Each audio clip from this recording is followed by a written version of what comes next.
Capítulo número 2. Capítulo 2, versículo 14 al versículo número 26, hermanos. Santiago 2, 14 al 26.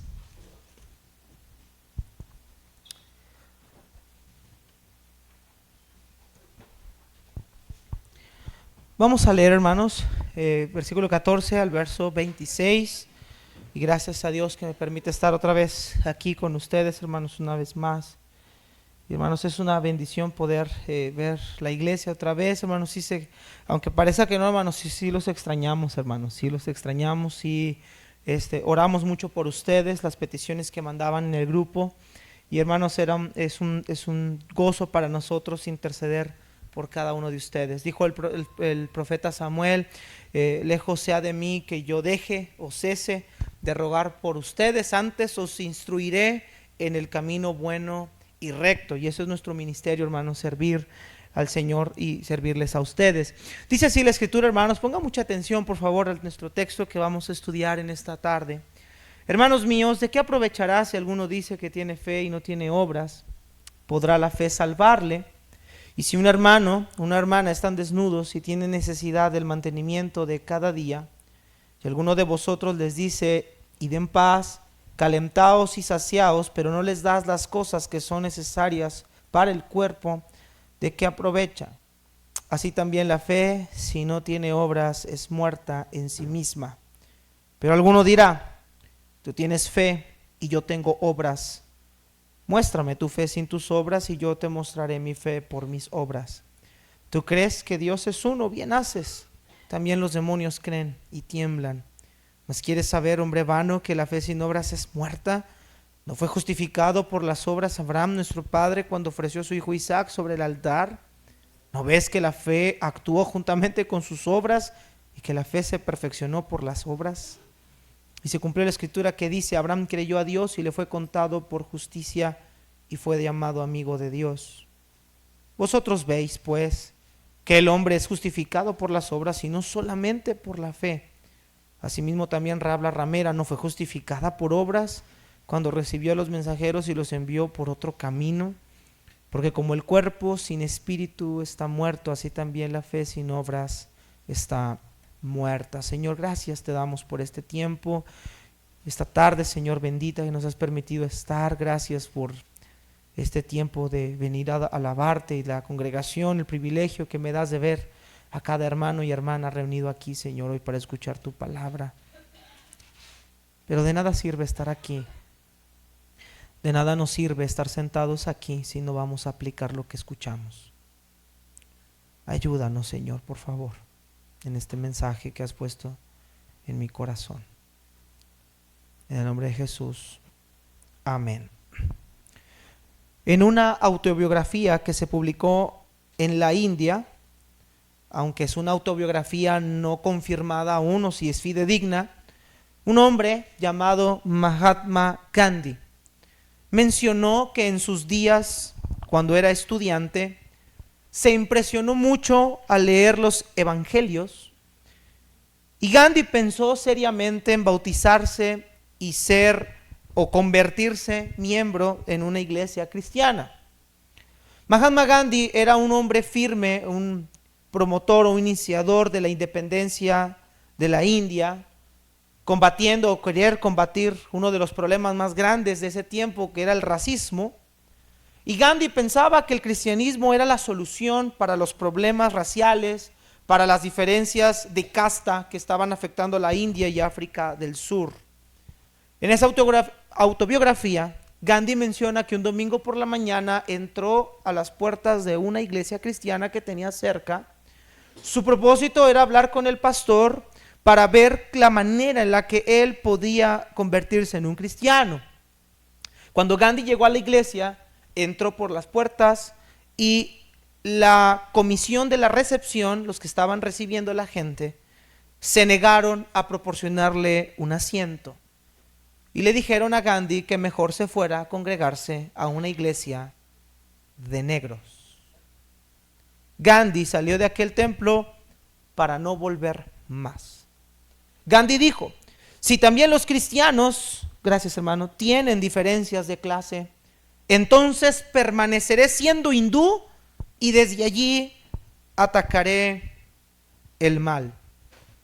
Lamentablemente, hermanos, Gandhi nunca dio el paso final para convertirse en un cristiano.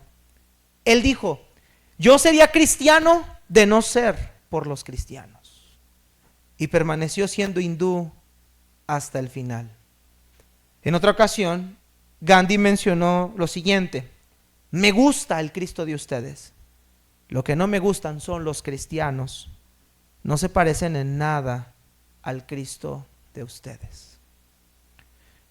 La semana pasada tuvimos la oportunidad de estar con una persona que estaba pensando dejar la iglesia donde ella se reunía.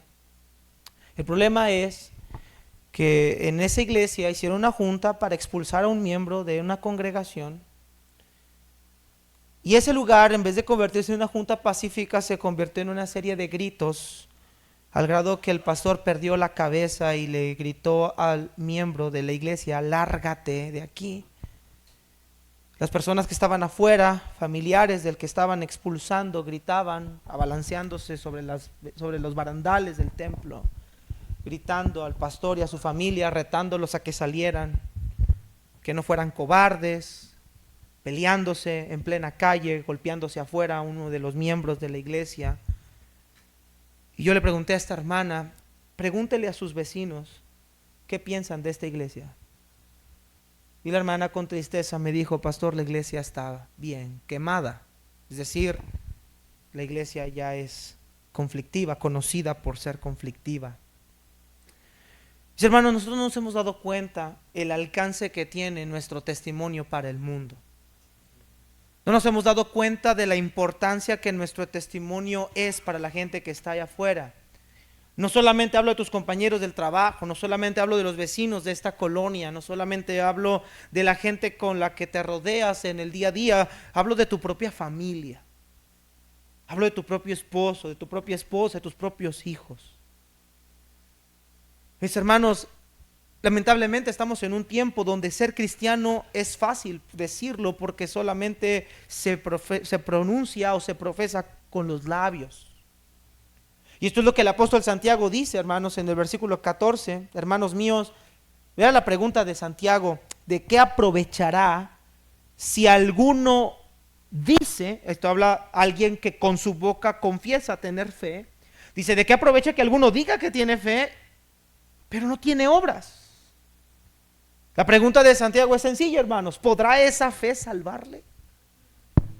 ¿Podrá la fe oral, esa fe que todos proclamamos tener, esa fe que decimos tener, esa fe que el mundo y los vecinos dicen tener, podrá esa fe salvar a un pecador realmente? ¿Podrá una profesión simple y externa de fe salvar a la humanidad, hermanos? Pero dice Santiago, esa fe tiene un detalle: no tiene obras. Esa fe no evidencia nada. Esa fe no refleja absolutamente nada. Y el apóstol Santiago, hermanos, va a mencionarnos que la fe genuina, hermanos, la fe verdadera debe obrar. Que una verdadera fe debe ser visible, debe ser vistosa, debe ser admirada, debe ser contemplada, debe ser imitada por otros. Cristo dijo en Mateo capítulo 5, versículo número 16, que nosotros somos la luz del mundo y que los hombres verán, o para que los hombres vean vuestras buenas obras y glorifiquen al Padre que está en los cielos. La fe de hoy, hermanos, la fe cristiana, o los que profesan hoy tener fe, hermanos, son solamente religiosos nada más. El cristianismo de hoy es el catolicismo del pasado. Entramos, nos persinamos, hablo metafóricamente, tomamos una hostia, escuchamos el sermón del pastor sin sotana nada más, no adoramos imágenes, pero cantamos como cantan ellos y salimos por las puertas de nuestra iglesia exactamente igual que como entramos. Nuestra vida no impacta a nadie. Lamentablemente hay muchos Gandhi afuera.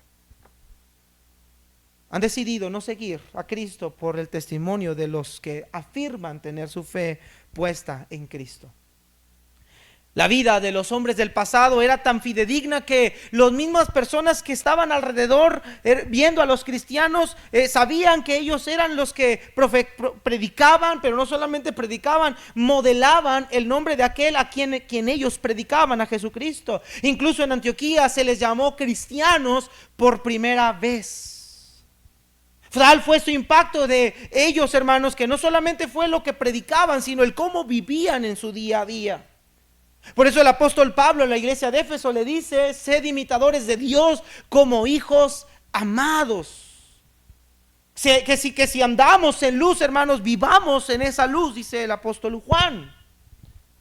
Y que la fe, dijo Santiago, debe ser vista por otros. La fe produce obras. Lamentablemente, hermanos, la fe de muchos el día de hoy es una fe falsa. Es una profesión externa nada más. Es como una declaración oral exterior donde dice: yo creo en Dios, yo creo en Cristo como Salvador. Pero el mundo también dice lo mismo. Los vecinos dicen lo mismo. Los compañeros de tu trabajo dicen lo mismo. Los católicos dicen lo mismo. Los testigos de Jehová dicen lo mismo. Los mormones dicen lo mismo. La diferencia, hermano, no es en lo que cada uno de nosotros dice, sino en lo que cada uno de nosotros hace con esa fe. Santiago dice, hermanos, que esa fe no aprovecha porque no tiene obras, y esa fe no salva. La fe verdadera, hermanos, la fe genuina produce arrepentimiento en el corazón. La fe verdadera produce un cambio de vida, hay una metamorfosis en su vida. Su vida es alterada. Su vida es afectada, su vida es transformada, su vida da un cambio, da un giro de 180 grados. Reconoce su condición, pero al mismo tiempo, hermanos, busca vivir la vida que Cristo le pide que debe vivir. La fe es más que un concepto. La fe es más que una declaración. La fe es más que solo decir creo en Dios. La fe, hermanos, tiene que ver en el hecho de que yo creo no solamente que Jesucristo vino y dio su vida por mí, sino que cuando yo sé que y creo que Jesús es el Hijo de Dios que había de venir, esa fe, esa creencia en Él me produce y me transforma y me lleva a vivir de una manera diferente. Mi vida es afectada por el Cristo que yo digo creer. Miren lo que dice Santiago, hermanos, ahí en el versículo 14 y versículo 15. Santiago va a ilustrarnos un momento, hermanos, acerca de este tema y nos va a poner una ilustración para hacernos ver, hermanos, que esta fe que no tiene obras, cómo se ve en la vida práctica, para ampliarnos un poquito más el panorama. Miren lo que dice el verso 15. Si un hermano o una hermana están desnudos y tienen necesidad del mantenimiento de cada día, y alguno de ustedes le dice: ve en paz, caliéntate y sáciate, pero no le das las cosas que son necesarias para el cuerpo. Nota la pregunta de Santiago: ¿de qué aprovecha? Así también la fe, si no tiene obras, es muerta en sí misma. Pero alguno dirá: tú tienes fe y yo tengo obras. Muéstrame tu fe sin tus obras y yo te mostraré mi fe por mis obras. Santiago nos pone un ejemplo, hermanos, de la vida cotidiana, un ejemplo de algo muy común en el tiempo de Santiago, la pobreza que emana o viene, hermanos, a la vida de una iglesia. Y dice Santiago: mira, vamos a ver un ejemplo de lo que te estoy diciendo. Imagina que viene un hermano y estos están desnudos. Ahora, cuando habla de desnudo, no se refiere a alguien que está desnudo en el sentido literal, sino que está hablando, hermanos, de manera metafórica para hablar de una persona que no tiene ni siquiera lo básico para poder subsistir. Es una persona que está en la miseria. Dice Santiago: si entra un hermano o viene una hermana y están desnudos, están en gran necesidad, no tienen lo del mantenimiento de cada día, no tienen ni para comer en ese momento, y ustedes le dicen: pues ve en paz y ojalá y te calientes, ojalá te sacies, ojalá Dios te provea, ojalá Dios obre, pues yo voy a orar por ti, que Dios te provea, ojalá y te vaya bien, ojalá y encuentres un trabajo. Si ustedes le dicen: ve en paz, caliéntate y sáciate, pero no le das, nota que hay una acción ahí, hermanos, no le das las cosas que son necesarias para el cuerpo, ¿de qué aprovecha? Tú y yo podemos ver la necesidad en la puerta. Podemos ver la persona batallar, podemos ver la persona sufrir en esa gran necesidad, dice Santiago, pero de nada sirve que usted vea la necesidad, que usted vea la situación, que usted vea la condición de esa persona si usted no va a hacer absolutamente nada. Dijo el apóstol Juan, si tú ves a tu hermano que tiene hambre y no le das lo que necesita o no le ayudas en su necesidad, Juan lo dice un poquito más profundo, ¿cómo mora el amor de Dios en usted? ¿Cómo podemos decir que nosotros tenemos la salvación, que somos salvos, si nuestra vida no produce el fruto del Espíritu? ¿Cómo podemos nosotros decir que nosotros tenemos la salvación de manera oral, pero nuestras obras son completamente contrarias a las virtudes de la fe cristiana? Hay un montón de creyentes vestidos, disfrazados, adornados exteriormente con una vestimenta que parece reflejar su cristianismo. O trabajan, ministran, hacen ciertas labores en la iglesia que parecen más obras de caridad, pero su vida secular, su conducta, su manera de vivir, su manera de ser, su manera de comportarse, su manera de tratar a otros, su manera de operar, de obrar con otros es completamente contraria a las virtudes del Espíritu Santo que deben haber en el corazón de aquel que es salvo. Amados hermanos, nos hemos vuelto solamente religiosos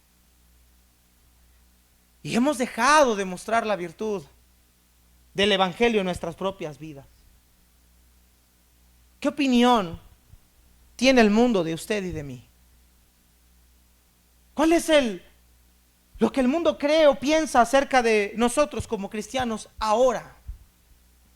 Los del pasado hicieron un gran trabajo. Los del pasado lucharon por vivir una vida de piedad. El cristianismo moderno no está luchando por una vida de piedad. Está luchando solamente por vivir apariencia. Santiago dice, ¿de qué aprovecha que un hombre sepa que hay una necesidad si no va a hacer nada para atenderla? Y muchas veces, hermano querido, vamos a tener la oportunidad de mostrar el cristianismo que nosotros predicamos y decimos tener. Tendremos la oportunidad de mostrar esa fe que nosotros decimos tener. Y nuestras obras son la evidencia de una fe verdadera. Versículo 19. Vea, quizá alguna de estas personas estaba argumentando, decir, pero Santiago, yo sí creo en Dios. Santiago, yo creo que Dios existe. Yo creo en la unidad de Dios. Yo creo que Dios es uno. Yo creo que Cristo es el Mesías. Versículo 19. ¿Tú crees que Dios es uno? Bien haces. También los demonios creen y tiemblan. ¿Recuerda usted a Jesucristo de Nazaret caminando en la región de Gadara? Y un hombre endemoniado de esa región se paró frente al Señor y le dijo, Señor, hijo de David, ¿has venido para atormentarnos antes de tiempo? Los demonios sabían quién era ese hombre. Los demonios sabían que ese hombre que estaba parado frente a ellos era el Mesías que había de venir. Sabían más eso que los mismos fariseos y los mismos judíos, quienes pidieron posteriormente gritando, crucifícale, crucifícale. Ellos sabían quién era ese hombre que estaba ahí. El mismo Satanás sabe quién era él cuando después de su ayuno de 40 días y 40 noches el Señor sale y lo tienta buscando que haga su propia voluntad. Si en verdad eres el Hijo de Dios, entonces aviéntate, que al cabo a sus ángeles mandará y vendrá sobre ti. Hermano, los ángeles saben, los demonios saben quién es Él. Los demonios también creen que Dios es uno. Ellos fueron creados por la mano de Él. Ellos nacieron desde las entrañas, si lo podemos explicar así. Desde las entrañas de Él, los creó bajo su propia mano. Los diseñó a su modo. Él los creó, Él les dio la forma que tenían. Sin embargo, esa creencia o lo que ellos sabían de Él no sirvió de nada, puesto que al siguiente momento se rebelaron. Y dice la Biblia que un día ellos y Satanás serán echados al lago de fuego. Santiago dice, ¿tú crees que Dios es uno? Bien haces, también los demonios lo creen. No hace una gran diferencia el que tú sepas quién es Jesucristo. No hace una gran diferencia que usted sepa el Evangelio o se sepa los pasos para ser salvo. No es suficiente solamente el que sepamos que Jesucristo murió en una cruz y que resucitó al tercer día. Los católicos también lo saben y toda la mayoría de la gente lo sabe, pero no le han creído en verdad. Porque su creencia, su fe es solamente intelectual. Conocen de Él como conocer de algún otro personaje de la historia. Saben de Él como saber de otro personaje de la historia, pero esa persona, ese ser en quien dicen creer, no les ha afectado en su vida en lo más mínimo. Vea cómo le llama Santiago a esta gente, verso 20. Más quiere saber. ¿Cómo le llama Santiago, hermanos, a esta gente? Hombre vacío, hombre hueco. Más quiere saber, hombre hueco, hombre vano, hombre sin razón, sin sentido, que la fe sin obras es muerta. Santiago quiere enseñarle a esta gente que con su boca afirma conocer o con su boca afirma tener fe. Dice Santiago, bueno, si tu fe no produce obras, entonces tu fe es muerta. Es que yo creo en Dios, también los demonios creen y tiemblan. Es que yo tengo fe, sí, pero cuando hay la necesidad de mostrar esa fe, no la muestra, lo deja. Le dices al pobre y al necesitado, ve en paz, sáciate tú solo. ¿De qué aprovecha entonces? ¿De qué aprovecha que usted y yo estemos sentados en estas bancas escuchando un mensaje de por 50 minutos o una hora si nuestra vida no lo va a reflejar en lo más mínimo? ¿De qué aprovecha el que usted se vista o sepa mover la Biblia, o usted sepa cómo llegar a una iglesia o conocer ciertos textos de la Biblia si no le han afectado en lo más mínimo? ¿De qué le sirve a usted profesar una fe con sus familiares si a la hora de demostrar la fe usted está mostrando solamente religiosidad y hipocresía? De nada sirve. Una iglesia que aparentemente tenía todas las virtudes, conocen doctrina, predican toda la semana o ganan almas toda la semana, tocan puertas toda la semana, diezman en cada culto, pero que a la hora de mostrar su fe, lo único que su testimonio delante de la comunidad que está alrededor ha causado vergüenza. Yo le decía a esta hermana, me dijo, pastor, yo me quiero salir de esta iglesia, ¿será correcto? Le digo, mire, yo no le voy a decir si se salga o quédese. Yo le voy a hacer nada más 3 preguntas y usted lo va a analizar sola. Pregúntele a los vecinos de al lado. Pregúntele a la señora de la tienda de la esquina. Pregúntele a los de enfrente qué opinan de ese lugar. Y usted va a saber si ese lugar es adecuado para su vida espiritual o no lo es. Me dio tanta tristeza escuchar lo que dijo. Pastor, esta iglesia está muy quemada. Lamentablemente la vida de muchos de nosotros está muy quemada. Lamentablemente nuestro testimonio con los vecinos está muy quemado. Lamentablemente nuestra vida no refleja lo que predicamos. Nuestra vida no está reflejando lo que decimos ser. Ocultamos cosas debajo del agua. Vemos cosas que no debemos ver, hablamos lo que no debemos hablar, practicamos lo que no debemos practicar y solamente somos la burla y el escarnio del mundo. Hermanos, bueno fuera que nuestro nombre fuera pisoteado. El problema es que nuestro nombre no es pisoteado, es el nombre de Cristo el que está siendo pisoteado. Mire lo que Santiago nos pone, un ejemplo de una fe verdadera, versículo 21 al 26. Acompáñenme, dice: ¿no fue justificado por las obras Abraham nuestro padre cuando ofreció a su hijo Isaac sobre el altar? ¿No ves que la fe actuó juntamente con sus obras y que la fe se perfeccionó por las obras? Y se cumplió la escritura que dice: Abraham creyó a Dios y fue contado por justicia y fue llamado amigo de Dios. Ustedes ven pues que el hombre es justificado por las obras y no solamente por la fe. Así también Rahab, la ramera, no fue justificada por obras cuando recibió a los mensajeros y los envió por otro camino. Porque como el cuerpo sin espíritu está muerto, así también la fe sin obras está muerta. Esta es una de las cartas que ha causado gran controversia a lo largo de los inicios, sobre todo en los inicios de la Reforma Protestante. Martín Lutero decía que esta era una carta de hojarasca porque daba a entender o pensaba que Santiago contradecía lo que el apóstol Pablo afirmaba en cuanto a la justificación. Solamente que debemos entender dos cosas. En primer lugar, esta carta es primero a las cartas paulinas.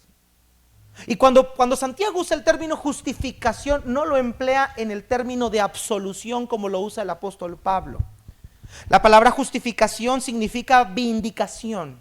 Es decir, que la palabra justificación nos hace ver, hermanos, o nos da evidencia de que esa fe o esas obras vindican o muestran o manifiestan una conducta. La palabra justificación aquí no habla de absolución, no habla de declaración de ser justo como la utiliza el apóstol Pablo en Gálatas o en Romanos, sino que Santiago lo usa para mostrar o para evidenciar algo, en este caso la fe. Y Santiago pone el ejemplo de dos personajes bíblicos contrarios o opuestos. Primero pone a Abraham, y Abraham era catalogado como un hombre importante para la nación de Israel. Todos afirmaban y se vanagloriaban en pertenecer a la descendencia de Abraham. Pero pone el ejemplo de otra persona no muy agraciada para la nación de Israel, como Rahab. Para empezar, una mujer pagana, no era israelita. En segundo lugar, una mujer de una profesión repudiada por los judíos, como el ser ramera. Y pone el ejemplo de estos dos personajes para mostrarnos que la fe verdadera produce obras. En primer lugar nos pone a Abraham. Dios le había prometido a Abraham un hijo. Dios le dijo a Abraham: multiplicaré tu descendencia como las estrellas del cielo. Abraham le dice a Dios: Señor, pero yo no tengo hijos, y nada más tengo a este hombre, un hombre llamado Eliezer, un damaseño que trabaja conmigo. Entonces pues yo creo que nada más tendré hijos por medio de este hombre. Y Dios le dice: no, yo te voy a dar un hijo en el tiempo señalado.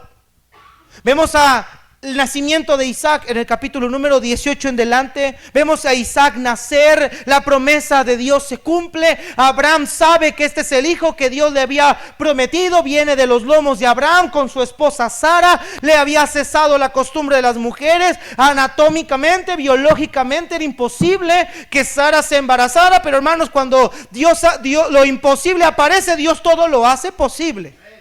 Cuando Él dice algo, Él lo va a hacer, con o sin nuestra ayuda. Y llega Isaac, pero pasan los años y Dios le dice a Abraham: ahora quiero que me sacrifiques a este niño o a este muchacho ya. Cualquiera de nosotros podría decir: pero es el hijo que tú me prometiste. Cualquiera de nosotros podría decir: Señor, pero es el hijo que tú me dijiste que yo tendría y que sobre él mi descendencia crecería, y ahora tú me pides que yo lo sacrifique.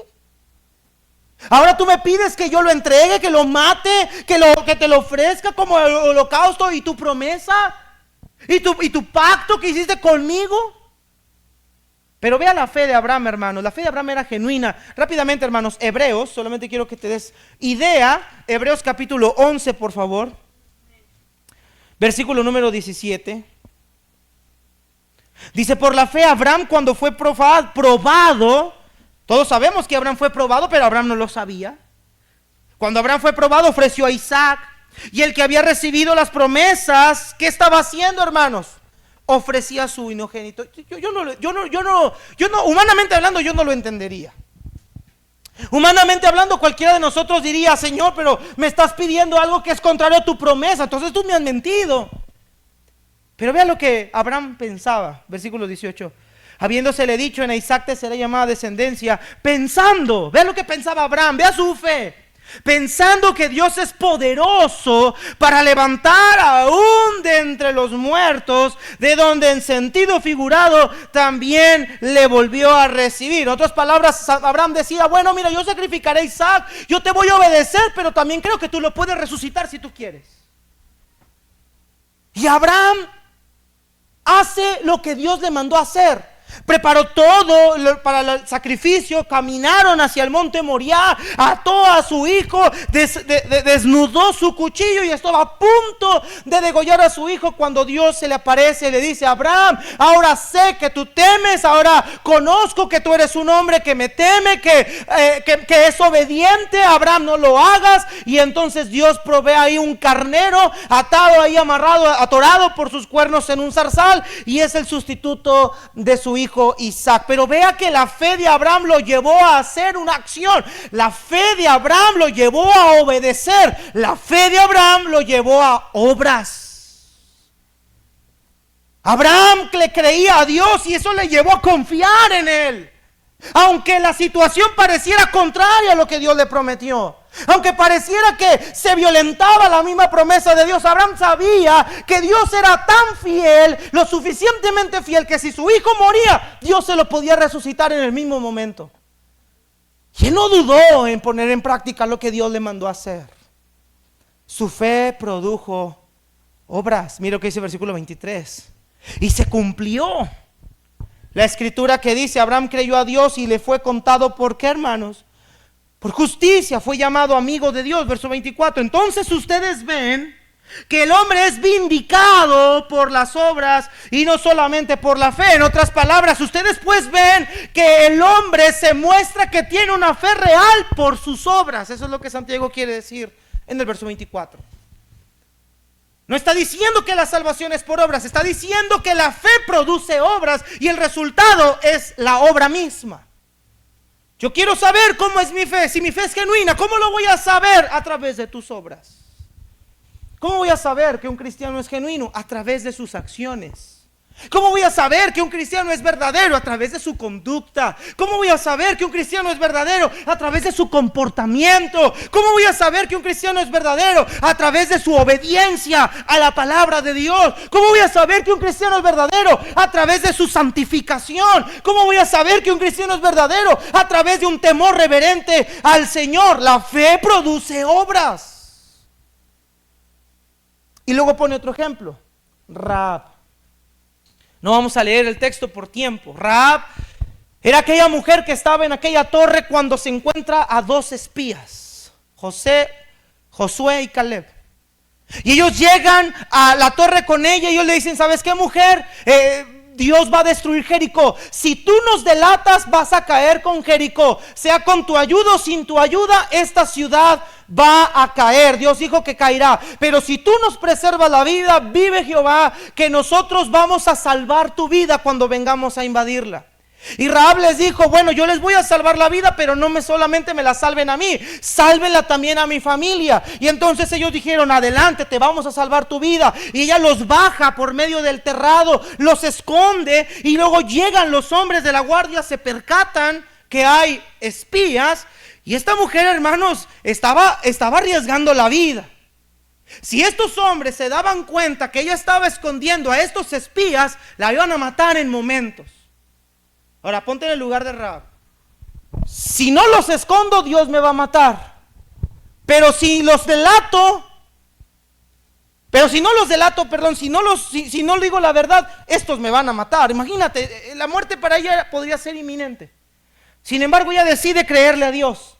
Y ella oculta a estos espías, no delata dónde estaban ellos, no les dice dónde. Y cuando viene la caída de Jericó, Rahab y su familia se salvaron, porque Rahab creyó a la promesa de Dios por medio de los espías. Rahab le creyó a Dios y entonces eso le llevó a hacer una obra, a esconderlos para que ellos pudieran cumplir con el propósito que Dios había determinado hacer. Lo que Santiago quiere hacer con estos dos ejemplos es mostrarnos que una fe real, una fe verdadera, siempre va a llevar a hacer una acción que va conforme a esa fe. Una fe verdadera siempre va a producir obras verdaderas. Amados hermanos, hay mucha gente, como ya he escuchado decir: es que no me gusta leer la Biblia, no me gusta orar, no me gusta hacer esto, es que no me gusta vestir bien, es que no me gustan las cosas de Dios, no me agradan, vengo porque tengo que venir. Yo pregunto: ¿será que esa fe le ha salvado? ¿Será que esa fe verdaderamente le ha dado la vida eterna? Hermanos amados, estamos en un tiempo tan peligroso donde la misma iglesia es responsable de la condenación de muchas almas. ¿Por qué? Porque nos hemos cansado de tratar de llenar auditorios diciéndole a la gente: repite conmigo esta oración y serás salvo, cuando la gente no tiene ni la más mínima idea de lo que está haciendo. Repite conmigo esta oración y serás salvo, y luego lo agarran y lo meten al bautismo para llenar una papeleta y decir: ganamos 20 y tantas personas para Cristo. 200, 300, 400, 500 almas para Cristo. Y yo pregunto: ¿cuántos de ellos en verdad fueron salvos? hace unos años atrás, cuando estaba en San Luis, toqué la puerta de un señor. Le hablé del evangelio, le prediqué de Cristo, duré como media hora con él, 40 minutos más o menos, explicándole paso a paso el evangelio, y cuando llegamos al punto parecía que él había entendido todo. Entonces yo le dije, ¿no le gustaría a usted recibir a Cristo como Salvador? Y él me dijo, por supuesto que sí, ¿quién no quisiera recibirlo? Y en ese momento el Espíritu Santo puso en mi corazón hacerle una pregunta. Una fe verdadera, Señor, le dije al hombre, le va a llevar a una vida de arrepentimiento. Usted tiene que estar dispuesto a dejar todo lo malo que usted está haciendo. Él ya me había mencionado algunas cosas, y entre esas cosas él me dijo que tenía 2 mujeres. Que aguante, que aguante. Yo no puedo ni la con la que tengo, hermano, sí, no sé qué haría. Y él dijo, es que yo tengo 2 mujeres, y por eso me decía que él no iría al cielo por eso. Entonces yo le dije, bueno, si usted tiene una fe real, si usted verdaderamente va a entregarle su vida a Cristo, usted debe de mañana o en ese mismo momento hablarle a la siguiente mujer y decirle, ¿sabes qué? Quiero tronar contigo, se acabó todo. ¿Sabe qué me respondió él? No. No, lo que quiera menos dejar a mis 2 viejas. Si yo no le hago esa pregunta y lo inclino a que haga una oración, ese hombre se habrá engañado a sí mismo, porque no estaba dispuesto a abandonar por completo su pecado. No estamos diciendo que la salvación es por obras, de ninguna manera. Pablo lo dice, pero la fe verdadera produce obras verdaderas. Usted y yo debemos de estar dispuestos a dejar cualquier pecado, y no debería de ser para nosotros gravoso. No es fácil, pero para nosotros no debería de ser algo difícil, algo pesado. Ay, es que no quiero. Deberíamos de estar dispuestos a dejarlo. Deberíamos de estar dispuestos a santificarnos. Deberíamos de estar dispuestos a ser mejores. Analizando el testimonio de esta iglesia, yo le dije a mi esposa, estaba lavándole los trastes ahí a mi esposa, estamos ahí ayudando a mi suegra a hacer la limpieza, y le dije, ¿sabes qué, Lucero? Te quiero decir algo. Quiero pedirte un favor. Le dije, más bien, tengo un sueño, le dije, tengo un deseo. No tengo el deseo, no, mi sueño, mi deseo no es tener la iglesia más grande. Mi sueño, mi deseo no es tener unas instalaciones de primera o tener un auditorio lleno. Mi sueño y mi deseo es que tú y mis 2 hijos, hasta este momento que tengo, un día puedan decir, yo vi a Cristo en mi papá. Mi papá, lo que predicaba, lo vivía en casa. Ese es mi sueño. Ese es mi deseo. Ganar gente será añadido. Pero si no puedes impactar tu casa, no puedes impactar el mundo con el evangelio. Porque el evangelio, hermano, no solamente es predicado de manera oral, es vivencial. El evangelio debe ser modelado en nuestra vida. El evangelio debe ser visto en nuestra vida. Y no somos perfectos, pero un cristiano siempre lucha por la santificación. Por eso el apóstol Pedro dice, así como aquel que los llamó es santo.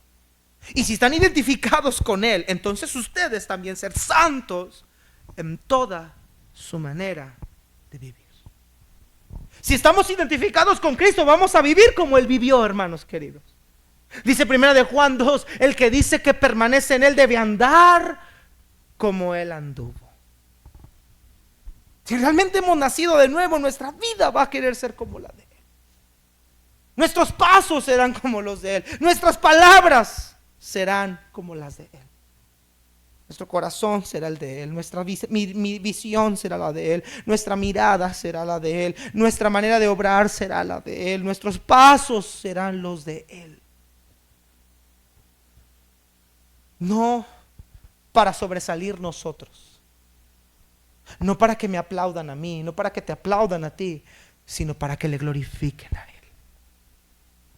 Concluyo con esta última frase de Mahatma Gandhi. No sé de nadie que haya hecho más por la humanidad que Jesús. De hecho, no encuentro nada malo en el cristianismo. Pero añadió, el problema está en ustedes los cristianos, pues no viven en conformidad con lo que enseñan. Wow, hermano, son palabras fuertes. Yo quiero preguntarle a usted. Pablo le dijo a la iglesia de Galacia, examinaos a vosotros, perdón, la iglesia de Corinto, examinaos a vosotros mismos si estáis en la fe, probaos a vosotros mismos. Yo no quiero que usted hoy dude de su salvación. Yo quiero que usted se examine realmente. Y que usted haga un análisis de su vida y se ponga a pensar, ¿verdaderamente he reflejado la fe que digo tener? ¿Verdaderamente mi vida ha manifestado la vida que digo creer? ¿Mi vida modela a quien yo le llamo Señor? ¿Mi vida se parece a la de Él? ¿O mi vida se parece más a la de un fariseo o un escriba? Que a la verdad por fuera están hermosos, pero por dentro, dijo Cristo, están muertos. Querida iglesia bíblica bautista Agua Viva, nosotros no vamos a atraer a la gente por lo bonito de nuestras instalaciones. No vamos a atraer a la gente por lo elocuente de los predicadores. No vamos a atraer a la gente por lo hermosos que nos vistamos o lo preciosos que tengamos el culto, sino que ellos vendrán a medida que vean una luz verdadera en medio de tantas tinieblas. Que ellos cuando tú prediques te puedan creer. Hay algo que decía Aristóteles en su libro Retórica. Hay 3 pasos para que una persona te crea tu discurso: el etos, el patos y el logos. Y el etos es la manera de vivir del orador que sea congruente con lo que enseña. Es decir, que nuestra vida, él lo habla de ética y moral, pero nuestra vida le da credibilidad a nuestras palabras. Pablo reprendió a la iglesia en Romanos, a los judíos, y le dice: tú que dices que no se ha de hurtar, hurtas. Tú que dices que no se ha de adulterar, adulteras. No hay credibilidad. Y muchas veces podemos hablar del evangelio y podemos decir que Cristo es el Señor y podemos orar muy bonito y podemos usar todas las frases cristianas que existen, los memes, los stickers, toda la vestimenta, la percha de un cristiano, pero si nuestra conducta no le da credibilidad a nuestras palabras, Santiago pregunta: ¿de qué aprovecha? Mis hermanos, yo creo que hoy debemos de confrontarnos con el Señor y ser honestos. ¿Y sabe qué? La manera en la que una persona crece es empezar dándose cuenta de dónde está parado. Y si somos honestos, no estamos bien parados. Señor, gracias te damos por tu palabra.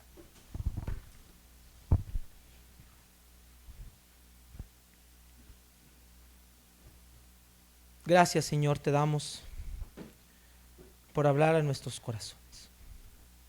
Al menos al mío, sí. Por hacerme entender, Señor, que nuestra vida debe reflejar lo que predicamos. Que nuestra vida debe modelar lo que decimos ser. Si hay alguien aquí que no ha sido salvo, te pido que lo salves. Si hay alguien aquí que no está seguro de su salvación, te pido que hoy, Señor, pueda entregarte su vida.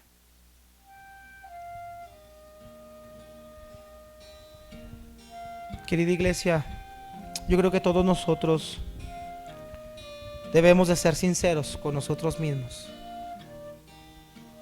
Y yo pregunto, ¿cuántas veces tu vida ha sido de tropiezo para otros? ¿Cuántas veces su vida ha dejado de evidenciar el evangelio que usted dice creer? La gente está cansada de 2 cosas: de la política y de la religión. Para ellos es más de lo mismo. Y luego ven nuestra vida, ven nuestros matrimonios, ven nuestra relación con los hijos, ven cómo nos tratamos en la iglesia. Y la gente confirma más una decepción. Pero creyente, usted tiene al Espíritu Santo. Si usted verdaderamente ha creído en Cristo, ¿por qué no renuncia a aquello que lo lleva o aquello que lo ha llevado a no reflejar ese evangelio, ¿por qué no renuncia a aquellas cosas que usted sabe que debe dejar y se consagra y se entrega al Señor? Hermanos, el altar está abierto. Si alguien en este día quiere venir y ponerse ante el Señor y pedirle a Dios: Señor, usa mi vida para que sea una luz en este mundo. Vamos a ponernos todos de pie, hermanos. El altar está abierto.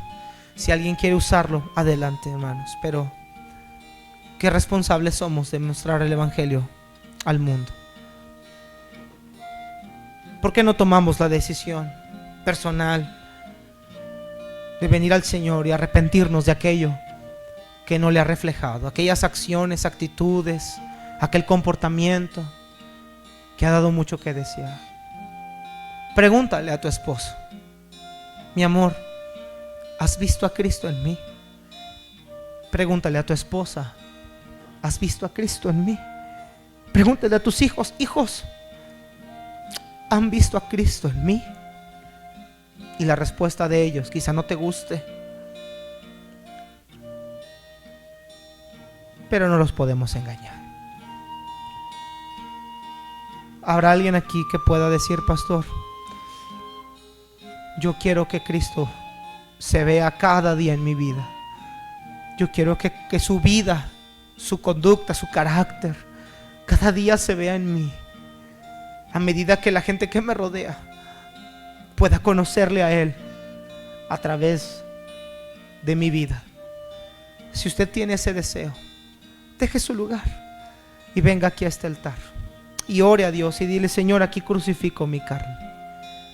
No dejemos, hermanos, de pasar al altar. No dejemos de venir y postrarnos y pedirle a Dios gracia.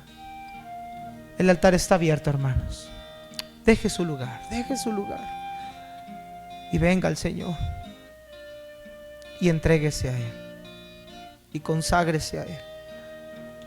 Pregúntale a tu mamá, a tu papá, a tus hermanos, a tus tíos, a tus sobrinos, a tu compañero del trabajo: ¿has visto a Cristo en mí? Y a lo mejor la respuesta no nos va a gustar, pero al menos vamos a saber por dónde empezar. Gracias, Señor, por tu palabra, y gracias por hablar a nuestra vida en este momento, Señor.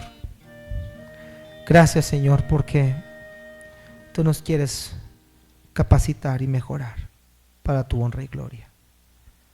Te lo pido en Cristo Jesús. Amén. Vamos a tomar asiento, hermano.